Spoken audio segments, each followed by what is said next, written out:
Okay, let's unpack this. Today we're diving deep into the mind of, well, a true Silicon Valley legend, Naval Ravikant. Yeah. You, our listener, you share the Almanack of Naval Ravikant by Eric Jorgenson with us. So our mission for this deep dive is really to pull out the most potent insights, cut through the noise, get straight to his core wisdom. Naval's a really unique figure, entrepreneur, angel investor. He put money into companies like Twitter, Uber, hundreds of others actually. Mm-hmm. But what really sets him apart, I think, is his approach as this sort of modern philosopher, distilling really complex ideas into, well, actionable principles. Yeah, and what's fascinating, I find, is how Jorgenson's book distills Naval's profound insights into these two fundamental pillars, building wealth and finding happiness. And this isn't your typical self-help book, right? It's more like a philosophical operating system backed by real-world experience, The goal here is really to give you a shortcut, a way to get well-informed on his core ideas for achieving, well, both financial success and that inner peace. Okay, so let's kick things off with that first pillar, wealth. Naval has a really distinct definition here, doesn't he? It's not just about money in the bank. Right. He offers a crucial redefinition. He basically says, wealth is assets that earn while you sleep. And this is key. It's not about getting a high salary, because that's just trading your time for money, essentially. It's about building systems or owning equity, maybe creating intellectual property, stuff that generates value without you having to put in direct hourly labor. That true freedom, he argues, it comes from decoupling your time from your income. Yeah, that reframing is so powerful, isn't it? And he boils down how you actually create that kind of wealth into, well, what he calls the wealth equation, which is wealthy introduction judgment, judgment X, leverage X accountability. I find this formula incredibly insightful. So let's start with judgment. Why is Naval so focused on this specific element? Well, Naval argues that true judgment isn't just about, intelligence or being smart in the conventional sense. It's really about cultivating an independent mind, freeing yourself from that herd mentality. It's having the conviction to be right when maybe everyone else is wrong, often because you've understood something from what he calls first principles. Breaking problems down to their fundamental truths instead of just reasoning by analogy like most people do. This kind of deep understanding, it compounds over time and it leads to consistently better decisions. Think about Warren Buffett, for example. His incredible judgment in spotting those undervalued companies, it doesn't just come from memorizing facts. It comes from decades studying human behavior, market cycles, developing this almost intuitive sense of long-term value. That makes so much sense. Okay, so once you have good judgment, how do you multiply its impact? That's where leverage comes in. He identifies 4 forms: labor, capital, code, and media. Now, we're all pretty familiar with labor, having people work for you, and capital, money making money. But those last two, code and media, they feel really revolutionary in our modern world, don't they? Oh, absolutely. Code leverage, for instance, is incredibly powerful because software has like near zero marginal cost of reproduction. You write code once, right? And it can serve millions without needing much extra effort for each new user. Think mobile apps, automated training algorithms, SaaS platforms. Media leverage, on the other hand, that's about building an audience. Through a blog, a YouTube channel, a podcast like this one, or social media, your audience becomes your distribution channel. And these forms of leverage are just so impactful because they let you scale your efforts exponentially. You don't need proportionally more physical effort or capital for each additional user or listener. It's huge. Yeah, it's that multiplication effect that's so exciting. Okay, and then there's accountability. Naval really stresses that society tends to highly reward those who are willing to take direct responsibility for outcomes, both the good and the bad. Why is that such a critical piece of the puzzle? Well, it seems most people actively shy away from responsibility, right? They avoid it. And this avoidance, it actually creates immense opportunities for those who are willing to step up. Accountability isn't just about, owning your mistakes. It's about putting your professional name on your work, making public commitments, maybe having financial skin in the game. When you put your reputation on the line like that, you gain a level of trust and a unique kind of leverage. Look at someone like Elon Musk. His name is just inextricably tied to Tesla and SpaceX. So when those companies succeed or face challenges, he gets the direct credit or blame. That extreme level of accountability gives him enormous influence. It attracts both capital and talent. Right. So judgment helps you decide what to do, leverage multiplies your efforts, and accountability gives you the trust and the skin in the game to actually apply that leverage. It's a very complete picture. But how do you actually develop the unique insight needed for that good judgment and find your unique leverage. This leads us straight to Naval's concept of specific knowledge. Yeah. And this isn't something you can just get a degree in, is it? Exactly. Specific knowledge is knowledge you literally cannot be trained for. It's unique to you. It's this combination of your natural talents, your burning curiosity, your interests, and your specific life experiences. The hallmark of specific knowledge. It feels like play to you, but it looks like work to others. And because it's so unique, it can't really be outsourced or easily automated. That's its power. A great case study for this is Joe Rogan, isn't it?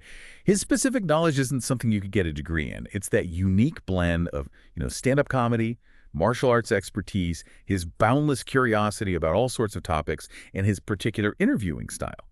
This unique combination, it allowed him to create this, unique media empire. Nobody could be trained to be Joe Rogan. His specific knowledge just emerged organically from his unique life and his genuine interests.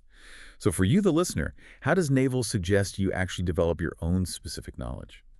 He advises following your genuine curiosity, basically. Embrace your weirdness, your unique perspective, go deep, not wide, into subjects that really captivate you, and constantly share what you learn. It's kind of an iterative process of self-discovery, really. Okay, so if we connect this to the bigger picture, all these elements, judgment, leverage, accountability, specific knowledge, they really play out over what Naval calls the long-term game.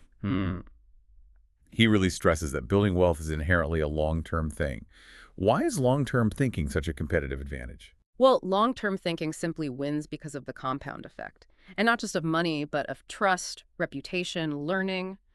It all compounds.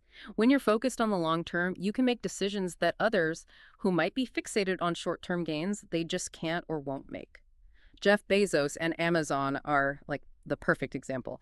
Bezos was famously willing to operate Amazon at a loss for years, right? Reinvesting every single profit back into growth while competitors were maybe focused on quarterly earnings. That relentless long-term focus allowed Amazon to just dominate multiple industries. Practically, this means things like choosing industries and partners for their long-term potential, building systems that actually improve over time, and investing deeply in relationships that compound. Right. Okay, so here's where it gets really interesting, I think. Once you've started building wealth, what about happiness? Naval has a radically different, almost counterintuitive approach to it. He doesn't see it as something you pursue exactly. No, he defines happiness not as something you pursue or acquire, but more as the absence of desire. It's less about adding things to your life and more about cultivating a skill, a state of being, where your desires don't dominate you. It's about a deep internal peace rather than some external achievement you have to chase. He even has a happiness equation for it, which I find fascinating. Yeah. Happiness, health, plus wealth, plus good relationships, envy, anger. Let's break that down a bit. Health is the absolute foundation. Consistent exercise, good nutrition, enough sleep, mental clarity, non-negotiable. Without them, everything else just crumbles. Wealth, like we discussed, provides options, reduces stress, financial stress, time stress, location freedom, decision freedom. Good relationships are truly essential. Deep, authentic friendships, nurturing family ties, respectful professional connections. Then come those crucial subtraction elements. Envy, which Nagel calls, I think, the most useless emotion. Right. And anger, which he famously describes as like holding a hot coal, hoping to throw it at someone else, you just burn yourself. Why does he emphasize subtracting these emotions so heavily? Well, most people chase happiness by trying to add things, more money, more possessions, more status. Naval flips this completely. He argues that true suffering often comes from these internal states, like envy and anger. Envy is corrosive. It makes you miserable even when you have everything because you're just constantly comparing yourself to others. It's a trap. And anger, it consumes you, not the person you're actually angry at. So by consciously identifying and subtracting these negative internal states, you basically create space for a natural state of peace and contentment to emerge. It's about clearing the path to happiness rather than trying to build a path towards it, if that makes sense. That's a really powerful reframing. Yeah. Okay, and this often leads into Naval's emphasis on meditation and mindfulness. He advocates for a very practical, almost non-mystical approach to it, doesn't he? He does, yeah. For him, it's basically a mental exercise. to observe your thoughts without judgment, to kind of break the cycle of that constant internal chatter. He advocates for various types, insight meditation, just focusing on your breath, even walking or working meditation, bringing mindfulness into daily activities. And the science behind it is pretty robust now. It reduces stress hormones like cortisol, increases calming neurotransmitters like GABA, improves emotional regulation, enhances focus. For practical implementation, he just suggests starting small, maybe 5–10 minutes daily. Use apps if they help you. The key is consistency over duration, really. Right, consistency. Another core part of his philosophy for both wealth and happiness is his whole reading and learning philosophy. He treats reading like compound interest for the mind, and his principles are actually quite liberating, I find. They really are. He encourages you to read what you love until you love to read. And crucially, don't feel obligated to finish books you don't enjoy. Just put it down. Reread the great ones, the foundational texts. Read broadly across disciplines. Focus on fundamental timeless wisdom rather than just fleeting trends or news. He suggests 4 key categories: science and math to understand how the world actually works, philosophy to understand how to live, business and economics to understand human systems, and history and biography to learn from human experience, practically. He suggests taking notes, discussing ideas with others, applying what you learn, even teaching others to really solidify your understanding. Okay, so to tie all this together, Naval also provides some incredibly useful decision-making frameworks. He talks about combining rational analysis with, like, intuitive wisdom. How does he advise we approach different types of decisions? Yeah, he categorizes decisions into about 5 types. Irreversible ones, definitely take your time with those. Reversible ones, make them quickly, don't agonize. High stakes decisions, really consider the long-term consequences. Low stakes, don't overthink them. And personal values decisions, trust your authentic self on those. He offers tools too, like the 10-10-10 rule. How will you feel about this decision in 10 minutes, 10 months, 10 years? Or the regret minimization framework. What action will you least regret when you're old and looking back? He also emphasizes opportunity cost analysis. What are you giving up by choosing this? And base rate thinking, which is basically using statistical probabilities from similar past events to inform your current decision. Don't assume you're the exception. When Naval himself decided to become an angel investor, for example, you can see how he likely applied these tools. Was it irreversible? Mostly no, he could stop. High stakes? Yeah. Financially and reputationally? Values aligned? Absolutely for him. He understood the long-term view, the compounding effects of networks and learning. Got it. And finally, when it comes to happiness, Naval's views on relationships and social skills really stand out. He emphasizes quality over quantity and authenticity over just, networking for the sake of it.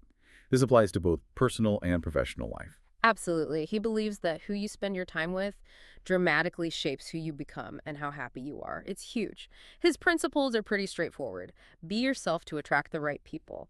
Give without expecting anything specific back. Choose your social circles very carefully. Communicate clearly. Always respect boundaries. And for building professional networks, it's less about schmoozing and more about genuinely helping others succeed, sharing knowledge freely, making valuable introductions, and just being consistently reliable. It's really about building trust, which, like we talked about earlier with wealth, compounds over the long term. So if we connect this all back to the bigger picture, what Naval is really offering isn't just like a set of tips for wealth or for happiness in isolation. It's more like a comprehensive approach to designing a truly fulfilling life. Right? The two pillars are deeply intertwined, mutually reinforcing. Precisely. Yeah, the book also dives into how to integrate these philosophies through things like daily routines and powerful mental models. Think about deep work blocks, managing your energy, not just your time, or applying first principles thinking, breaking complex problems down to their most basic truths so you can innovate rather than just make incremental improvements. These aren't just abstract ideas, they're meant to be actionable frameworks for your daily life. Which raises an important question for you, the listener. Are you applying what you learn, or are you just accumulating information? Neval highlights common pitfalls to avoid, and I think a couple really stand out. On the wealth side, it's that allure of get-rich-quick thinking, which completely bypasses the whole long-term commitment and the development of specific knowledge that he stresses so much is trying to shortcut the very system he lays out. And for happiness, a major pitfall is constantly comparing yourself to others, especially, on social media these days. This is that thief of joy that Naval explicitly warned against because it just fuels envy, one of those key subtraction elements we mentioned. Both of these pitfalls, they prevent those compounding effects he champions, whether it's compounding wealth or compounding inner peace. It really boils down to doing the hard, consistent work rather than just chasing instant gratification. Yeah, he makes it clear that this isn't just a set of tips, it's more like an operating system for life. So what does this all mean for you? This deep dive into Naval Ravikant's philosophy, it gives us several core understandings, I think. Wealth is a skill you can actually learn, and happiness is a choice that comes from internal work, not external validation. Your specific knowledge is your unique competitive advantage in today's economy. Long-term thinking and patience. They're basically superpowers that compound over time. Accountability and leverage multiply your efforts exponentially. Health and relationships are the absolute non-negotiable foundations of a good life.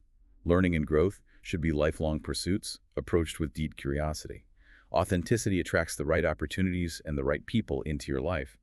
And ultimately, it's consistent systems and habits that create sustainable, meaningful change, not just one-off efforts. Yeah, and remember that Naval himself often says something like, the best time to plant a tree was 20 years ago. The second best time is now. It's never too late to start. Exactly. Start today. Start small. Start with what you have right now. The compound effects of these practices, they will truly surprise you with their power over time. So dive in, explore these ideas, and begin building your own journey towards, well, both wealth and happiness.